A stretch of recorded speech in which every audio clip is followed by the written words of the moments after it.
بات سنیں جی، جہاں ویسے نا بات اعلیٰ حضرت نے بڑا ویسے یہاں نقطہ اٹھایا. ٹھیک بتاؤ جی، حسن یوسف پہ کٹی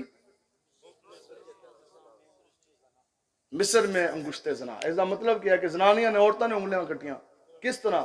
حسن یوسف پہ جب نظر پڑی تاب نہ لا سکی. نظر پڑی ارادتاً نہیں، ارادتاً نہیں، بے ساختہ طور پہ. اس طرح وہ فروٹ کٹ رہی ہے تو وہی چھری جون سی ہے وہ انگلیوں پہ. حسن یوسف پہ کٹی عورتوں کی انگلیاں. اعلیٰ حضرت فرماندے نے لیکن جدو گل آئی حسن مصطفیٰ کی،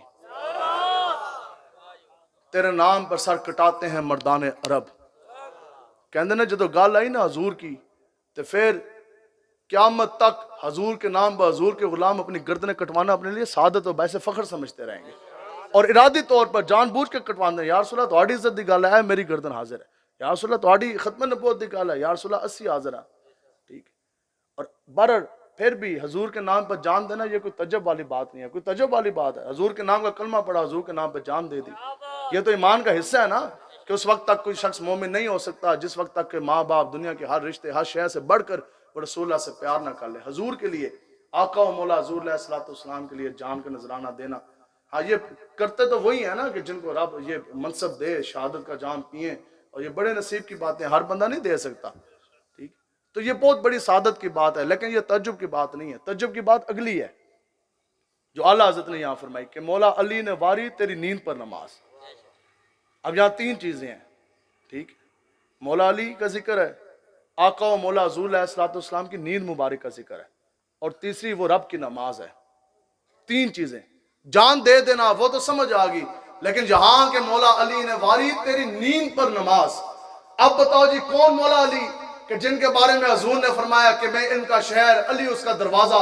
اللہ تعالیٰ نے ایسا علم دیا، ایسا حافظہ دیا، ایسی دین کی برکتیں دی، ایسی قرآن کا نور سینے میں ڈالا کہ آپ گھوڑے کے اوپر سوار ہوتے ہوتے دایاں پاؤں رکاب میں ڈالا، ابھی بایاں رکھا نہیں، گھوڑے کے اوپر سوار ہوتے ہوتے ان 2-3 سیکنڈ کے اندر پورا قرآن مجید تلاوت فرما دیا کرتے تھے. کون مولا علی کہ جو اتنے بڑے خود نمازی ہیں، کہ خود اتنے بڑے نمازی ہیں کہ ایک جنگ کے اندر نا آپ کے جسم کے اندر ایک تیر پہ وسط ہو گیا، تیر اس طرح گھس گیا. تو اس وقت آپریشن تھیٹرز تے اے جناب ایک ڈاکٹری نظام تو ہوندہ کوئی نہیں سے نا سن والا. تو وہ جب طبیب آیا اس کے جی وہ تیر اس طرح بازو کے اندر پہ وسط ہے، تو اس نے یوں پکڑا کھینچنے لگا تو باہر نہ نکلا. حیدر کرار ہے اتنا سخت جسم سے ہاتھ، اس 2 ہاتھ پائے نا تے تیر چھکیا تے تیر باہر نہ نکلا. تو عرض کرنے لگا جناب اگر آپ درخت یا کسی ستون وغیرہ کے ساتھ اس طرح اپنا جسم اس طرح کر لیں تو میں نال ایک 2 بندے اور لے کے آنا تو پھر جناب ہم سارے مل کے نا وہ تیر کھینچ لیں گے، نکال لیں گے. تو آپ مسکرائے. آپ نے فرمایا یار اتنے زور لام دی جتن کرنے دی کیا ضرورت ہے. آپ نے فرمایا میں ابھی اللہ اکبر کر کے نماز نیت لیتا ہوں، تم میرا تیر نکال دینا. صحابہ کہتے ہیں حیدر کرار نے نماز شروع کی، ابھی شروع کی تھی، حالت قیام میں ہے اس طرح. تو اس طبیب نے اس طرح تیر پکڑیا تو تیر جسم سے ایسے نکلا جیسے مکھن کے اندر سے بال نکلتا ہے. ایسے نمازی ہیں. اور کیسے نمازی ہیں حضرت حیدر کرار علی اور مرتضیٰ شیر خدا رضی اللہ تعالیٰ عنہ کہ اتنے بڑے نمازی. ظاہری گل ہے پیو نمازی ہوئے گا تو پتر نمازاں پڑھے گا نا. ایسے نمازی کہ پھر انہوں نے سید الشہداء امام حسین کو کیسی نماز سکھائی کہ کربلا کا صحرا ہے، اوپر جناب سورج گرمی پھینک رہا ہے، نیچے سے بھی جناب تپش نکل رہی ہے، صحرا کا ایک ایک کرب و بلا کا ذرہ آج اہل بیت اطہار کے خون سے رنگین ہے. پوری حضور کی آل کٹوا دی امام حسین نے، لیکن عصر کی نماز، عصر کا سجدہ قضا نہیں ہونے دیا. اب سر سجدے میں ہے، عصر کی نماز کی ادائیگی ہے، اس دوران آپ کا سر جون سے آپ کو شہید کیا گیا. بتاؤ جی امام حسین ہیں، وہ عصر کی نماز قضا نہ ہونے دیں، حضور کی پوری آل کو کٹوا دیں، پھر بھی سر سجدے میں رکھ دیں.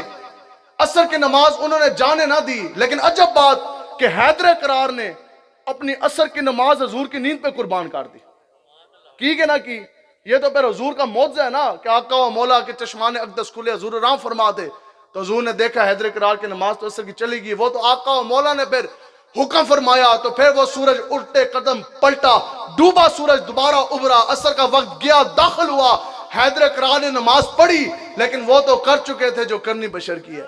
لبیک یا رسول اللہ لبیک لبیک لبیک یا رسول اللہ لبیک لبیک. یہی تو سمجھانا مقصود تھا.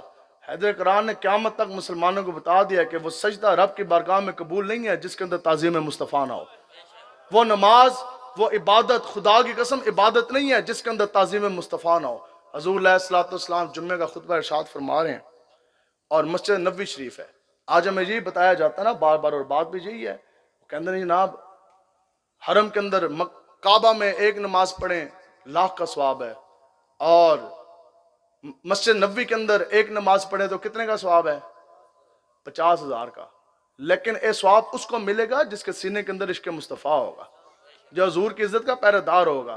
جو بغیرت بندہ ہے، خدا کی قسم یہ سیاستہ کی حدیث ہے، وقت ہوا تو میں سناتا جاؤں گا آخر میں، جو بغیرت بندہ ہے نا، جس کے اندر دینی غیرت اور حمیت نہیں ہے، خدا کی قسم اس کی نماز قبول نہیں ہوتی، اس کی کوئی عبادت جون سی ہے وہ قبول نہیں ہوتی۔ پوری زندگی وہ سجدوں میں گرا رہے، اللہ تعالیٰ کی عزت کی قسم، حضور کا اپنا فرمان ہے، سیاستہ کی یہ حدیث ہے، ایک انسان پوری زندگی وہ روزے رکھتا جائے، زندگی وہ چلوں میں گزار دے، روزوں میں گزار دے، اگر وہ دینی غیرت اور حمیت نہیں ہے، دینی طور پر اگر وہ بغیرت ہے، اس کا کوئی سجدہ قبول نہیں ہے، کوئی اس کا سجدہ قبول نہیں ہے، کوئی اس کا پڑھنا پڑھانا قبول نہیں، نہ نمازیں پڑھنا پڑھانا قبول ہے، نہ درس نظامی پڑھنا پڑھانا قبول ہے۔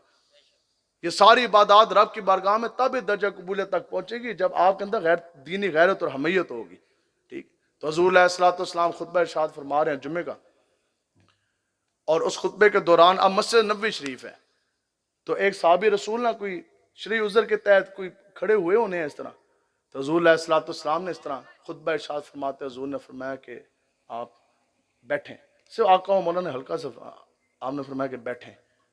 حضرت عبداللہ ابن رواحہ کتنے بڑے صحابی رسول ہیں، تو آپ ابھی جمعہ پڑھنے آ رہے ہیں، نماز پڑھنے آ رہے ہیں رب کی، اور کہاں یہ تو ثواب تو ہے 50,000 کا، یہ ہمیں بھی پتہ ہے، بتاؤ جی میرے آپ کے لیے جس نے بھی مسجد نبوی شریف کے اندر نماز پڑھی اس کو کتنی نمازوں کا ثواب ہے؟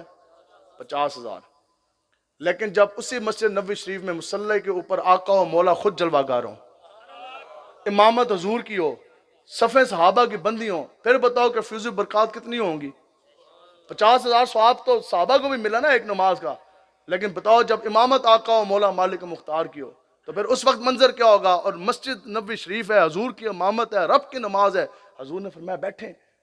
حضرت عبداللہ ابن رواحہ ابھی مسجد کے اندر داخل نہیں ہوتے، قدم جون سا ہے وہ ہوا میں تھا، جوتیوں والی جگہ پہ، صحابہ کہتے ہیں ہم نے دیکھا آپ اسی جگہ پہ بیٹھ گئے۔ یہ ہے وہ عشق جو اپنے فیصلے کرنے میں خود رہا، حتیٰ کہ آپ کو پتا تھا کہ یہ حکم میرے لیے نہیں ہے، لیکن حضور نے بس فرما جو دیا کہ بیٹھیں، آپ ادھر ہی بیٹھ گئے۔ آقا و مولا مسکرایا، حضور نے فرمایا کہ میں نے آپ کے لیے نہیں فرمایا، میں نے ان کو فرمایا تسی دے اندر آؤ، شوق تیرا اگر نہ ہو میری نماز کا امام، میرا قیام بھی حجاب، میرا سجود بھی حجاب۔